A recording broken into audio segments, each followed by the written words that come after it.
Welcome to the Real Estate Masters Podcast, where we interview the top names in the real estate game. If you want to grow your real estate business, see more podcasts, or get free resources, go to www.remcommunity.com. The only podcast that allows you to directly connect with the guests and many of the highest level names in the real estate game. You are in for a treat with our next guest. Do me a favor, subscribe to the podcast, leave us a review, and don't forget to go to remcommunity.com to connect with some of the highest level real estate professionals in the United States through our community and through our high level masterminds. Let's go. All right, welcome to today's episode. We have John Martinez with us. He is a real estate investor, a trainer, and has coached and trained over 500 real estate teams. He's kind of like me. He likes to automate. He likes to scale without doing a lot of work with scaling. So I'm glad to have John Martinez on the line today. How you doing today, John? I am good. I'm happy to be here. Yeah, thanks for jumping on, man. So we haven't officially met until really just now. We've been in the same circles. We've been in the same mastermind groups, but I think our personalities are pretty similar. Our messages are pretty similar. So I'm kind of excited, or really excited, to dive into some of the things that you're doing and have really high level conversations on how people can scale their business, automate it, and that kind of thing. So I'll just turn it over to you, man. So tell us how you got into the business. Tell us how you got to where you are now and how you transitioned from being a real estate investor to a trainer and kind of the evolution of that. Yeah. So, a very similar story to a ton of people, right? Just normal job, corporate America, worked my way up the corporate ladder, if you will, from, I'm a sales guy. So my main business is sales training. So took, low level sales roles up to building and leading pretty good sized sales teams for some pretty large companies. And probably about 6 years ago or so, you just hit that point where you start asking yourself questions like, is this it? How much further can I go? Am I really happy doing what I'm doing? Where are those gaps in my life as far as time and control and money and opportunity? And at that point, I just said, my favorite part of doing what I do is training salespeople. So I'm going to try to spin up a business doing that. So I did. I launched into sales training, started training in a ton of different industries. About a year into it or so, I came across real estate investing, and an investor down in Houston, Texas named Will Danker pulled me in and said, "Hey, I'm having some issues on the acquisition side. I want to do better. Can you help?" And I didn't know anything about that business at the time. And I said, yeah, and it really took off. So you say real estate investor. I actually never officially became a real estate investor. What happened was I trained Will's team, and the word started to spread throughout his network. And 6 months into it, maybe even 3 months into it, I was training 20 or 30 of these real estate investment acquisitions teams. So as part of that, I realized, hey, this is going to be a pretty big part of my business. There's a lot of need here. So I took a year and I traveled the country, and at that point, my training was just one-on-one. So I'd go into a market, I'd hop in the car with acquisition agents or investors. I'd buy a ton of houses on their behalf. They'd watch. That was kind of what the training was like. And then we'd flip, and that person would buy, and I'd just give tips along the way and debrief and that type of thing. And along the way, I spun up a market here in my hometown in Springfield, Missouri. I just partnered with a real investor, really, who did the marketing and drove the leads. I picked up the leads, we closed the deals, and we just handed them back off for them to do disposition. So I wouldn't ever say I was actually a real estate investor. I did a lot of heavy lifting in that industry, and now we're 100% focused in that industry. But that was really the evolution. So it was a normal job, spun up a business. And then in the last 5 or 6 years, I've just really been, to kind of follow back on the automation part. We've been really fine-tuning marketing, fine-tuning the automation, and really just focusing on getting our business processes dialed in. So when you start working with a team, like, what do you feel like is their biggest struggle? What do you feel like that they need the most, and how do you solve that for them? Yeah, the biggest struggle is real simple. There's no process when it comes to acquisitions. This isn't relegated to just real estate investing. Most companies treat sales as kind of like this magic, and they go, "Hey, we're just going to look for these amazing salespeople, and we're not going to give them a bunch of training. We're just going to say your goal is to close these deals. Go do it." And that's kind of been the whole strategy for sales for companies and industries across the board. So the biggest thing they're missing is actually a process, like a step-by-step, hey, this is our strategy. This is our sales strategy. Here's the step-by-step pieces to it. And that's what they're missing.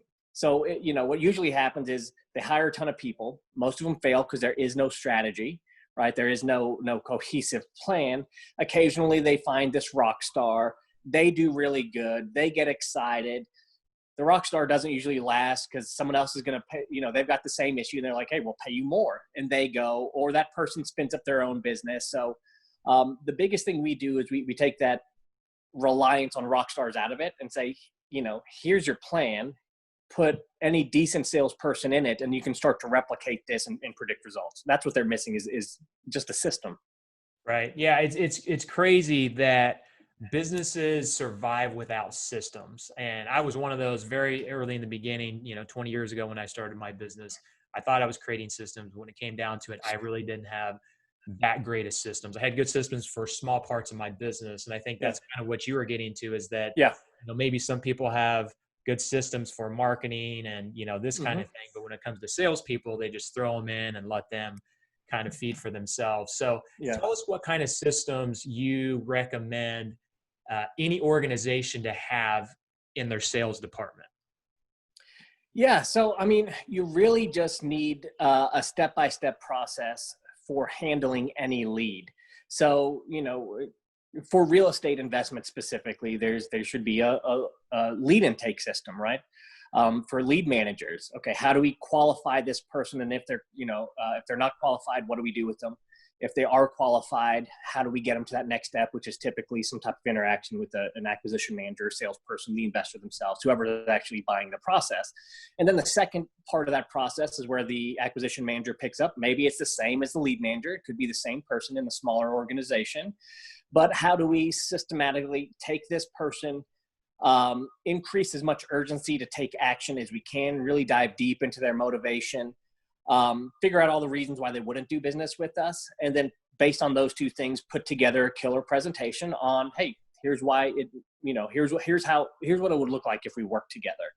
And all that really is just a very simple structure that's meant to close every closable deal and end up with either a yes or a no, not this. One of the other big issues I see with real estate investors is they don't have a process that ends in a yes or a no.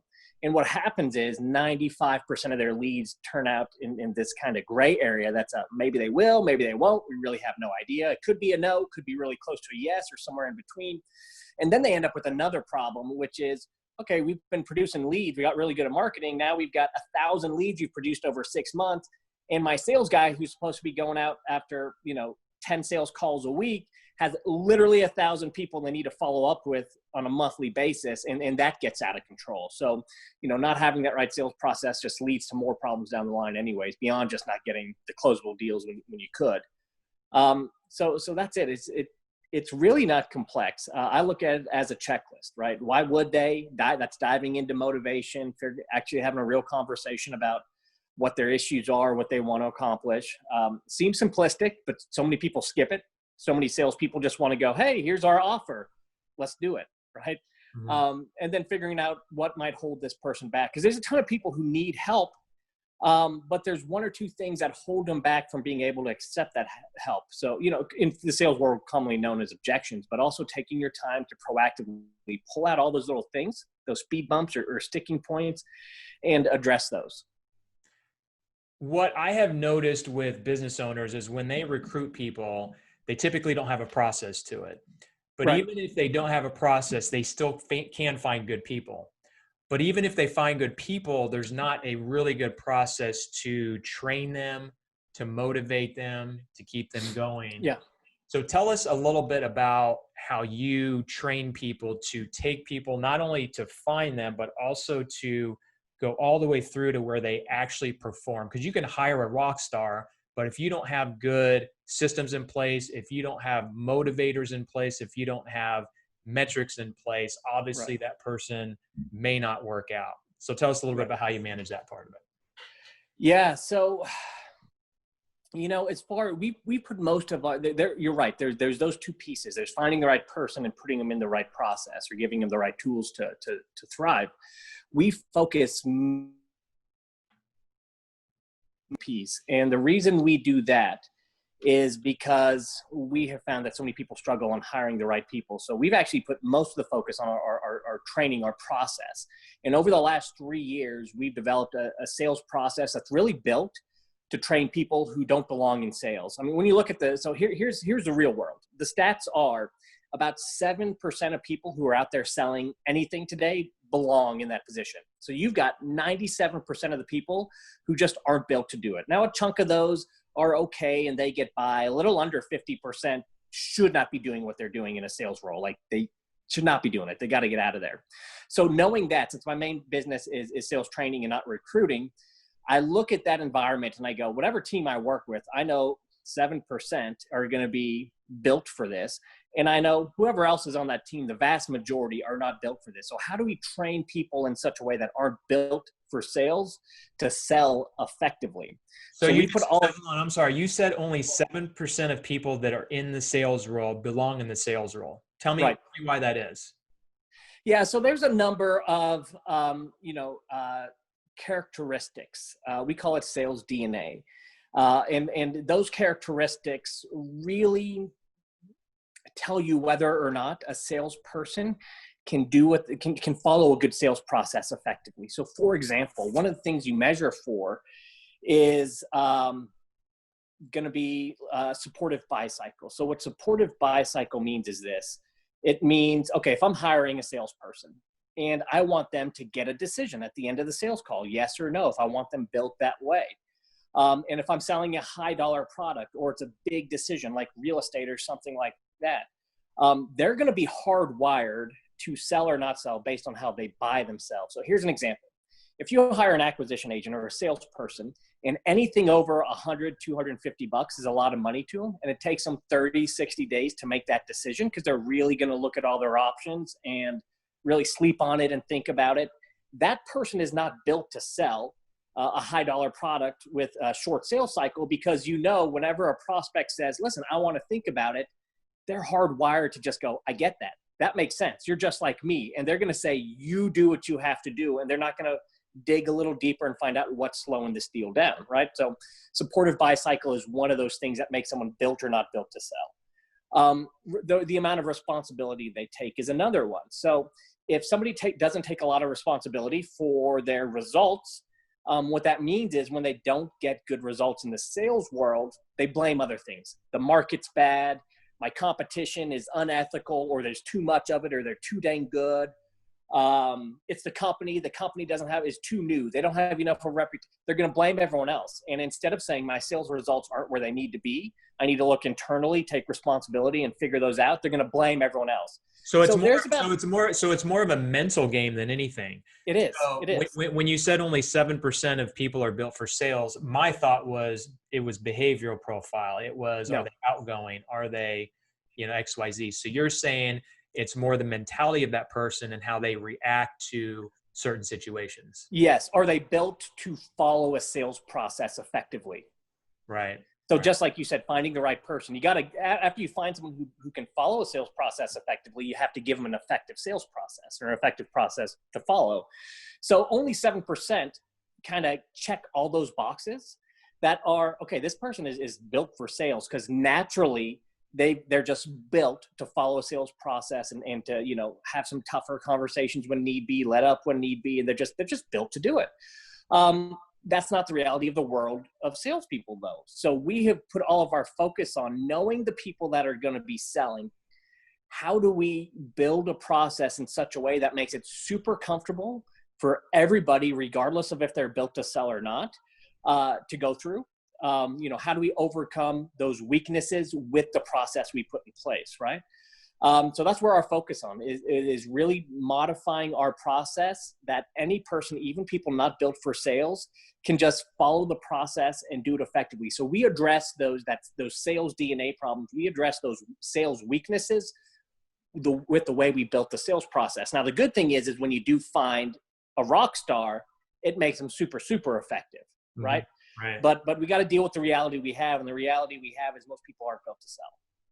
So if I'm hearing right, and rather than finding someone so do you find people that are not good at sales, or not, I'm not saying not good at sales, but don't have any sales experience and turn them into salespeople? So you're saying you'd rather find someone that follows a system, that has the mental mindset, that's willing to put in the work, that's willing to not blame people and blame other things to be in that position, rather than someone that can talk to a wall and sell them on paint. You know what I'm saying? It's like, yeah, because the truth also is when we look at a lot of the data around sales, which is I'm a sales guy, so that's my job, is to follow the data. Salespeople who've been extremely successful in one industry or one type of sale, that does not translate. It does not mean they're going to be successful in any type of sales. And every business owner knows that, because they hire people who've been extremely successful, put them in a new role, and they fail. mm-hmm. So it doesn't transfer. You can't just find someone, and especially outgoing. Again, if we look at the data, less than 10% of top salespeople, I believe, when I say top salespeople, I'm talking about the top 3-4% of salespeople. Again, any industry across the nation, just lumping them together. If you look at top salespeople, less than 10% of those top salespeople are those extroverted, I can talk to anybody people. They're usually more introverted. Because those people do more, if you talk about a sales process, where a lot of the sales process, good salespeople aren't doing a lot of talking. They're asking questions, they're probing, and they're letting their prospects sell themselves and kind of make these realizations on their own and push themselves to the finish line. So that's why people who are typically really outgoing, extroverted, aren't that good at sales. Now, they make a lot of friends along the way, but they're not really built to sell. It doesn't mean that extroverted people can't sell. I'm just saying the stats show that not a lot of them are in that top tier of salespeople. That's interesting, because, we use behavioral profiles for our hiring. So typically, you're familiar with the DISC, right? Yeah. This profile. So, high I's are those that are outgoing, like to talk to people. They're usually good salespeople. So you're saying that profile doesn't always sell better. It's basically them being able to ask questions, probably solve problems. I imagine that's probably a big part of it, is solving the problem. Yes. Because, I'm not, so you're an introvert by nature, right? Yeah. Which is interesting, because I am too. But I feel like if I'm put in the right situation with the right product and I believe in it, I can sell it. But I'm not at high I. I'm not someone that's just going to talk your ear off, walk into a room, and talk to everybody. So that's interesting. So yeah, when you look at behavioral profiles, the funny thing is they do work. I mean, you will find, and it's true about DISC. However, if you hired 20 salespeople and you saw who succeeded and who failed miserably, guess what? A good portion of those who failed miserably would have the same DISC profile. Right? It doesn't predict what do you think success. And what do you think that is? What do you think that DISC profile is? Behavioral profiles really won't predict anything. You can say, well, typically these people with these traits, I'm getting closer, right? You can start to narrow down the field. But it doesn't predict how they're going to behave in certain situations. You need a psychometric assessment. A psychometric assessment is an assessment that doesn't really look for behavioral traits, but looks for what will they do? How do they behave in certain situations? So what kind of test do you recommend? So do you give people, so we give them the DISC and we do a lot of other things. Yeah. But is there like a test that you have them take? There's a couple of them. And now I'm on the spot, so I forget one of them. I know you probably have let me see here. Are they other behavioral profiles like the Colby Index, or? It's not Colby. I can't believe the name's escaping me. I just took it to see what I was myself. But you're looking for what's called a psychometric assessment, assessment. And there's one that's super popular. I forget the name. Predictive Index, I believe it's called. What is it again? Predictive. Predictive Index? Yes. Which in the name, predictive, right? It predicts what people will actually do. Right. That's a good one. And there's a company that has a predictive psychometric assessment just built for salespeople called, the company's name is Management Group. And they use that same type of, it's just for sales. So they've been. Oh, sorry, John, your audio is cutting in and out just a little bit. What was that? What was the name of that last company again? Management Group, OMG. They've got a psychometric assessment that is 100% salespeople. But again, what it measures is behaviors. So will people do if put situation? So it's going to tell you, will this person close? And the way is if this person will close is they're too much of a relationship builder, like those extroverts. Well, when it's time to close a deal, and the negotiation part sometimes gets a little uncomfortable. Instead of going through that part of the process, bail out because they'd rather keep the friend than get through the pricing conversation. Or right, you have to buy at a discount. They're going to be extremely uncomfortable throwing out a discounted offer because they want a relationship. So relationship building's good. Too much of it, combined with some other factors, takes their closing ability way down. So it measures, I think, or so of these areas and just tells you this person can in for you or they won't. And then it takes in environment. How much management is there? Is it B2B, B2C? What are the price points? Is it a one-call close? How much supervision is there? And they take all those types of things and can get pretty dang close at telling you if someone will actually sell in your environment or not. And then your job is to figure out, okay, I know they can do the job, but do they mesh with my culture, right? Do they mesh with my company and our values and those types of things? Yeah, I think sales, I mean, you're in the sales industry, so you're probably going to agree with me, but I imagine sales is probably one of the most important parts of a business. Obviously, marketing and bringing clients in, but once you get them in, selling them is an art, right? It's interesting because I'll go into like even a coffee shop and I'll go in, or I say a coffee shop. I went in the other day to it was kind of a coffee shop, but basically we ordered a meal. And I was asking, it was the owner I was talking to, I found out, but I was looking at the menu and I was like, do you have kombucha or something like that? And he just said no. And that's all he said. And then, so we ordered our food and I sat down and I looked at the menu and I'm like, there's like 3 drinks here that look really freaking good that are similar to kombucha. If he would have just said, that is an amazing drink right there, I would have spent $5 on that drink. Yeah. I mean, it's so simple. It's solving a problem, right? And I think if you go into an org, have you ever done anything like that where you've gone into like a restaurant or something like that and just taught them just to ask like 1 or 2 extra questions to get people to buy more products or to feel more comfortable with you? I mean, I feel like that's such an underserved thing when I it is. I mean, because I've done a lot of work with very short sales cycle, talking 5 or 10 minute sales cycle, low dollar products like in telemarketing companies and stuff like that. So we in those situations, we really, it's got to be quick, easy. How do I get 1 layer, 2 layers down real quick to find out what they really want? So then I can match them, with what we do. So I see that all the time. And it was funny. You said it's an art form. It is an art form. However, the way I look at it is you can get really close to art with process, like paint by numbers, right? You can get some amazing paint by numbers types of artwork out there, right? My kids on their tablets, they have this thing where it's kind of like paint by numbers, but it's on their tablets. That each block has a number. They put the right color in there.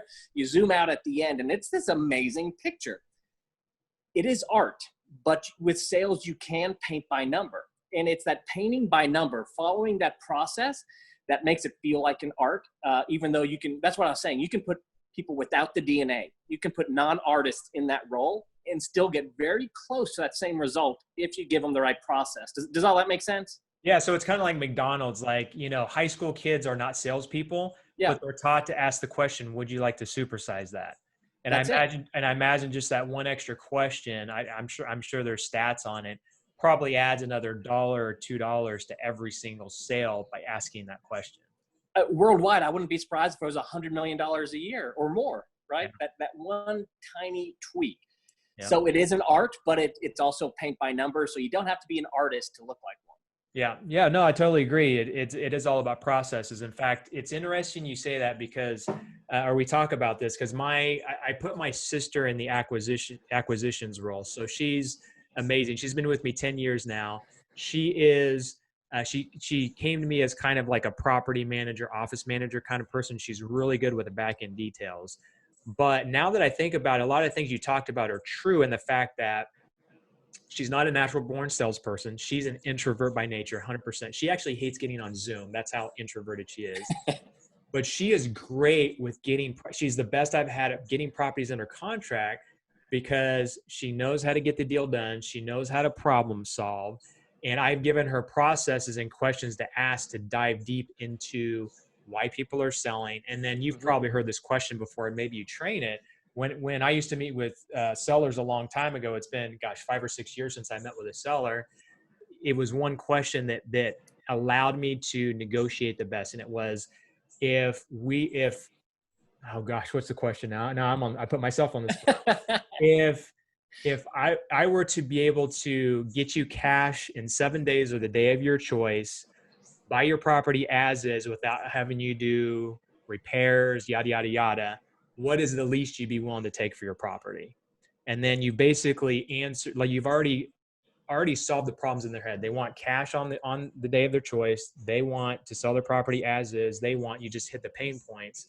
Yeah. And I remember the first time I ever asked this question when I heard it like 10 years ago, I was going to offer them like $50,000 for this house, and it was still going to be a heck of a deal. And I asked that question, and instead of me giving that number, I asked that question, and they said, give me $30,000 and close next week and the house is yours. And I'm like, yeah, I mean, it was just a process. It was one question that I had to ask. So this is good stuff. So what other stuff do you do when you dive into businesses? What are some other things that you work on to help them to, whether it's sales or automation, whatever, just, I don't know, just give us some good nuggets on. Yeah. So, I mean, my business, we have focused on processes and that type of thing for the last year or so. And we actually have kind of like a franchise model. It's not technically a franchise model, but we help others start businesses just like mine, which basically means we supply them with processes. And so we've been fine-tuning our processes for a long time. So automation is a massive piece of it, which was, the way we learned to automate our business is just because I am introverted, because I believe in leverage, right? What small amount of work will get me the most return in order to scale, revenue without scaling work. Automation is a massive piece of things. And what I have learned myself is that I don't know what percentage, if I were to guess, I'd say 90% of what I used to think could not be automated can easily and effectively be automated.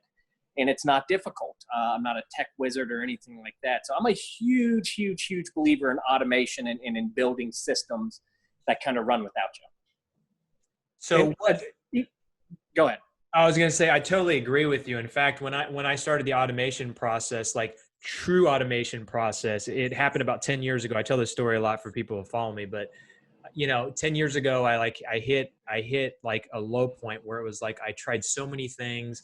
I had to fire my staff so many, like clear out my whole staff so many times. Yeah. My business, I thought was going in the right direction, being automated, but then it just took like a few things for all of a sudden it just kind of crumbling. And so I hired a coach that had an automated real estate investing business similar to mine. Yeah. And once I got that vision, that's when it like stuck of like what I wanted. So I feel like vision is a big part of it. But then, and the reason I thought of this is that you said you didn't think some things could be automated. Well, I didn't think that I couldn't meet with sellers or couldn't I didn't think I could get out of the project management process. I didn't think there were so many things that I didn't think that I could get out of. Yeah. But once I got the vision and some of the systems, within a few years, I was out of all of it for the most part. Yeah. Right. So is that what you find with entrepreneurs as well? When you go into an organization, do they have that same mindset of, this is not going to be automated? There's no way I can automate this process. Yeah, a lot of people, and I'm guilty of it, I think it's just natural, think that their secret sauce is their personal involvement. They think that, or their team's personal involvement. And they think and they believe that is our secret sauce. And in some cases it is, right? If you're in an industry where everything's automated, there's no personalization, people are yearning for it, then sometimes that is your competitive advantage. But what we found is that that's not why people win. For example, for my ego, I thought, you know what makes our sales training great is me delivering it, right? That was my own ego trip. Mm-hmm. No one else can do it, blah, blah, blah. But along the way, I brought others on who could deliver it just as effectively. We are, like I said, rolling our sales training out to a ton of industries where people are just picking up our processes because we built great processes and systems and training salespeople effectively. So, even in my own business, I had to say the magic isn't me or any specific person. It is following the freaking system, right? So all I do nowadays is I build systems and press play.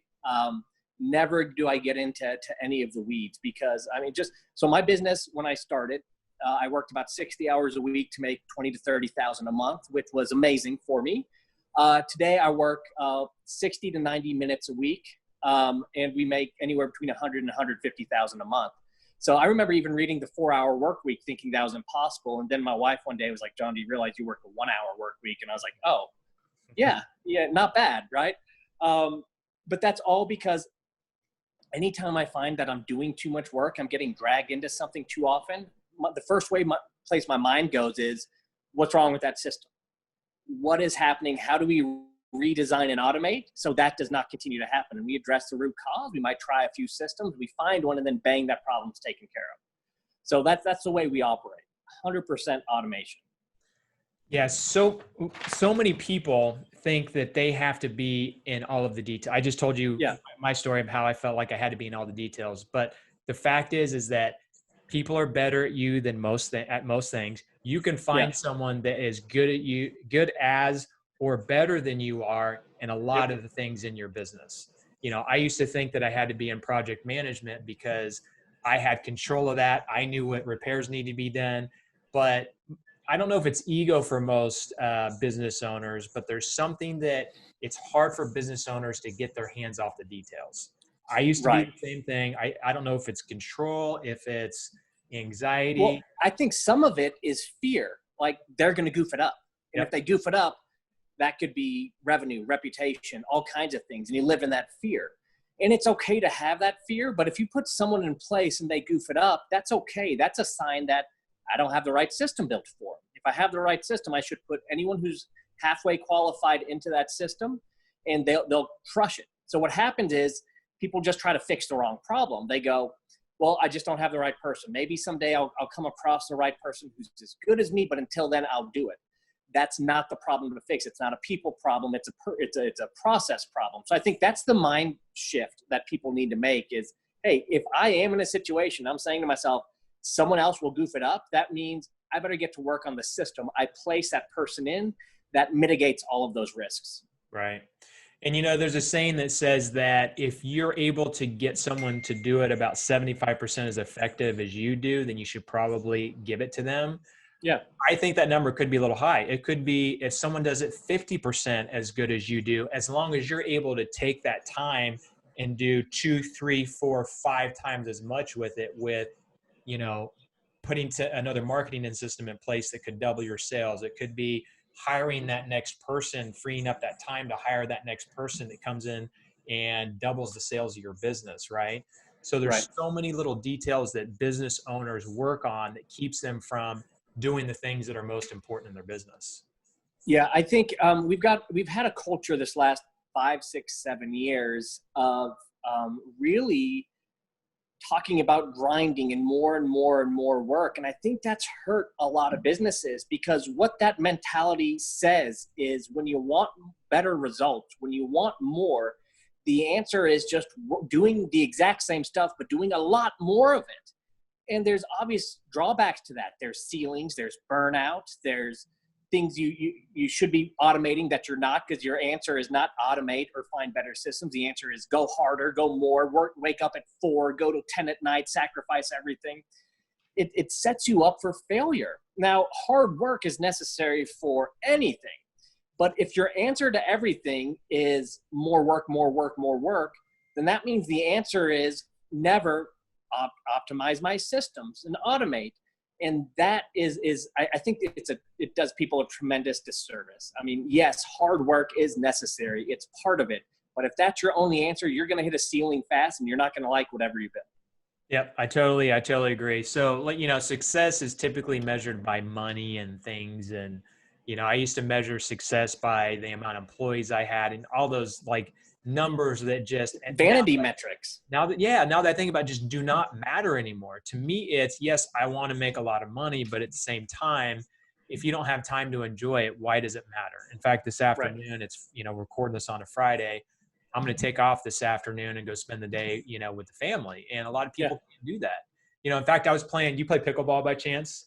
I don't know. I don't, but I want to get into it. It looks like something so fun, dude. It's addicting, especially you have the time to do it. So I took off, actually yesterday morning I took off, and I wouldn't have been able to do that normally.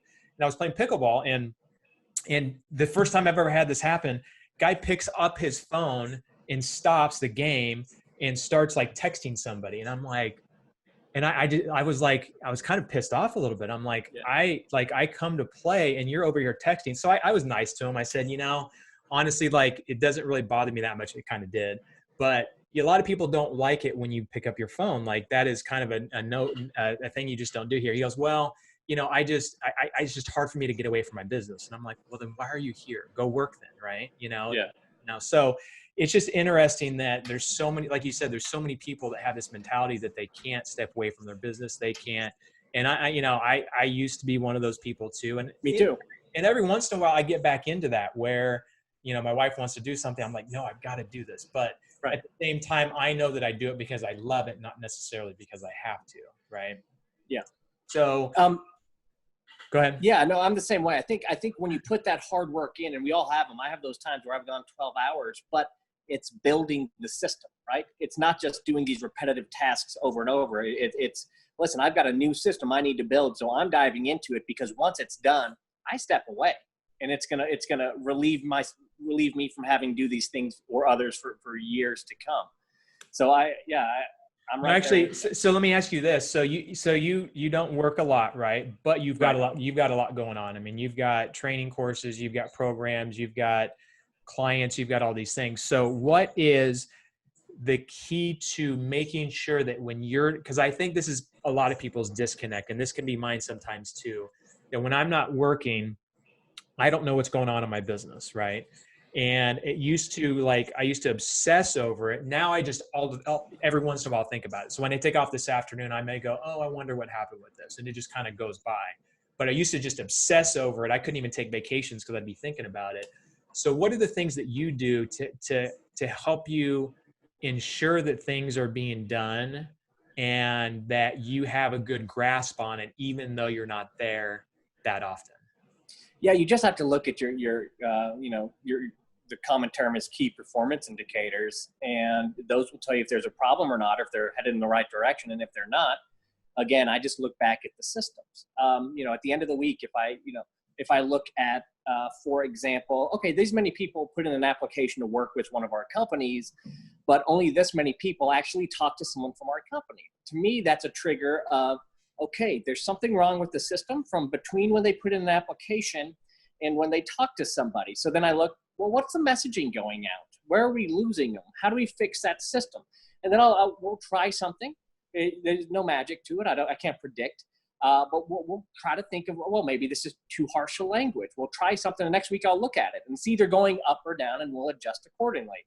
And that's just it. I mean, that's it. We just focus on the systems 100%, make that tweak, see what the data tells us, and then go with it. So, I mean, that's really it. I think if you get too much into the details and micromanage everything, you lose yourself. And the funny thing is, the lazier you are, and I don't really like using that term, but I'm going to use it. The lazier you are, the faster your business scales. I can't remember if it was Jobs, or if it was Bill Gates, or someone, but I remember a quote I heard a long time ago. And it was, hey, I'm going to look to hire a really lazy person because they're going to find the best ways to do things with the least amount of effort possible. And if you translate that, it means they're going to put systems in place that are highly effective instead of grinding away. And I can't remember who it was, but that's the way I live. And the longer it was hard to adjust to because I was used to grinding, but the longer I adjust to it, I just get a gut feeling now where it's, hey, I'm getting pulled too much into this. This is silly. I don't like this feeling. That's my sign that throw a system in place. Redo a system. Something is not right with the business. If I'm having to get in this much, we have to fix it. Right. Sometimes that is putting a person in place. Our company, We now have myself, my wife works very little. And then I've got an assistant and a partner who is helping me launch one other business. And that's it. We all work very little, but we work on the right things. And I think it is a mindset thing. People are not working on the right things. If you do, laziness, well, the ironic thing is the laziness is a thing that will help your business grow because you're focused on the things that will help the business grow, and that's it. Right. It's Parkinson's law, right? It's going to fit into the time that you get, right? So if you know you're going to work 10 hours a week, you're going to figure out how to get 40 to 50 to 60 hours worth of productivity in that time, right? Yeah. So it's kind of like going on vacation, right? When you go on vacation, the day before you go on vacation, you get 2, 3, 4, sometimes even 5 days of work done because you figure out how to delegate better, automate better, get rid of the crap you don't have to do, and get the most important stuff done before you leave. Yeah, I mean, I remember when I started all this, I made myself do a couple of exercises to put myself in that position. Number one was I told myself, okay, John, if you've got an hour a day to work, how the heck are you going to do it and feed your family and do everything? So I would only let myself, and it was really difficult, but I only let myself work an hour a day. Guess what? We figured out the things. How am I going to work an hour a day but solve these 14 problems? Figured it out because I forced myself to. And then last year I ran another exercise with myself and I said, okay, John, if for some reason you were in an accident, you passed away, you were gone, how is this business or these businesses going to continue to run and provide for your family? So then I thought, okay, shoot, we got to take this next level. How does everything run without me? So that's been this year's focus, is how do I completely remove myself from the business? If I were to die, how does my business provide for my family for the next 20, 30, 40 years? And I think you have to force yourself into that mindset and shut that amount of time you can work. And it forces you to look at things differently and make different decisions. I like that. The 1 hour, what'd you call that? A 1 hour exercise? If you had 1 hour to. Yeah, I had no name for it, but I forced myself into it. And anyone could do it, right? There's all kinds of people who say, I don't have time to do this or have time to start a business but hey, I don't care who you are. If I were to ask you, especially people with families or hobbies or things that they're really passionate about, and I were to say, listen, if something happened to this world, maybe an extension of this coronavirus thing, if you could only get internet access or work an hour a day, would you find a way to feed your family? There's not a soul on earth who would go, no, if I had an hour a day, we would throw up our hands, all starve to death, and I'd watch my family die. They would go, well, you bet your ass, I would find a way to make this work. I don't care what I'd have to do. There are solutions. I'd find a way to feed my family. Nobody thinks like that, though. They don't put those restrictions on themselves. So like you said, they just kind of fill up their time and their days with things they don't need to do. But I guarantee you, even if it was just an hour a week, and I said to somebody, you have 1 hour a week to support your family, to feed your kids, and to get the goods and services you need to survive, everybody would find a way to make that hour work. Problem is, no one's ever put themselves in that situation, so they just never go through the mental gymnastics to figure it out. I love it. I love it. Man, we could probably talk the rest of the day about this stuff. I think we're both very passionate about automation and growing businesses by working less and all that. But I'm going to wrap it up. But I got probably 1 or 2 more questions for you. So yeah, go for it. Question of everybody. So if you had $10,000 or if someone else had $10,000 in their hand and you had to either spend it yourself or advise someone on where to spend that $10,000, what would you advise them to spend it on, or what would you spend it on yourself to get the most out of that money? Yeah, I would spend it on whatever would get me in front of people. So I think marketing, I guess, is what you'd say, because that's going to drive everything to start a business or to start something. If I've got just a random idea and now I have $10,000, I just want to get that idea out to as many people as possible. Let's say we actually do this all the time. This is the way we spin up new products and services and businesses. We don't have any products or services, but we have an idea. So what we do is we get that idea out to as many people as possible and say, here's what we're doing. Here's why we think it's important. And guess what? If we have a huge audience, then a few people say, no, it's not built yet, but I want to be a part of this. How much is it? And guess what? Then more money comes into the system. And then we develop and deliver the product at the same time. So it all comes from that attention, from having people to talk to. So we just did this. We just launched a new business. We went, no product is developed yet, but we went from zero to $30,000 in revenue in 48 hours. And now we have all the money. We got 30,000 to expand that message and to complete the build out of the business. So all very top of funnel type stuff, marketing stuff is where I would focus, because if you get your message out to enough people, some will raise their hand and say, I'm in, and then you're forced to develop and finish out the rest of your business plan. Good stuff. Good stuff. Any last words you have for those that are listening? Any kind of words of wisdom or other pieces of advice that you want to give that we haven't already talked about? Yeah, Richard Branson's advice that has guided me for the last 6 or 7 years. He's got a book that's called Screw It, Let's Do It. And basically it talks about whenever you're 50, 60% of the way towards an idea, there's always this time where you're not sure, but there comes a time to make a decision. And his decision is always screw it, let's do it. And I think that is the decision. That's the philosophy of anyone who does. And I'm not just talking about business, but anyone who accomplishes anything, anyone who is satisfied with their life in general, are people who can get to a certain point and go, I know there's no guarantees, but screw it, let's do it. This is important. So I encourage everyone to read that book. That's kind of been my guiding philosophy, because it gets hard to take that leap over and over and over again when there is no certainty. But I think that is kind of the one philosophy people have who end up just happy with the life that they've lived. So let me expand on that a little bit. So is it kind of like the ready, fire, aim, where it's like you have a good gut feel, you know that you need to do something, and rather than figuring out all the details on how to do it and get analysis paralysis, you just jump in and do it? You do it. You just do it. And you figure it out. It forces you to figure it out. Because I've seen the opposite. I've seen people who planned for years, like an insane business model, and everything is dialed in. Then they launch it. It doesn't go anywhere. And all of that was wasted. But if they went halfway, launched it, they would have figured it out, or quickly identified the problems in their business plan and addressed them. No business plan is perfect. Every business continues to pivot and change. And if it doesn't, it dies. So do it. Like, the action is, and I think we're both in masterminds, right? The one common denominator I have found with quote unquote successful people, now being around hundreds and hundreds of people who are, in the eyes of many, very successful, that's the only thing that unites them. Some people are smarter. Some people are honestly not that smart, but they take action.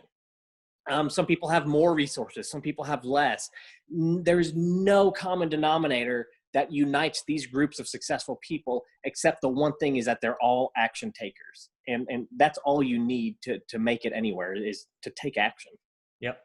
Well, good stuff, man. Like I said, we could talk for days about this, but I appreciate your time. What you do, I'm glad that we could finally connect. That's what I love about, doing this. I get to connect with people that I normally wouldn't have we probably would have connected sometime down the road, but it was good to catch up, get some good nuggets, and, get some good stuff to our audience. So appreciate your time. I look forward to catching up with you again, and wish you the best, and good luck on that new business. Hey, thank you. See ya. All right. We'll talk soon. Thanks for listening. Now go to www.remcommunity.com to connect with today's guest, see our high-level masterminds, and to get free resources. Don't forget to share this with a friend and leave us a 5-star review. We'll see you on the next episode.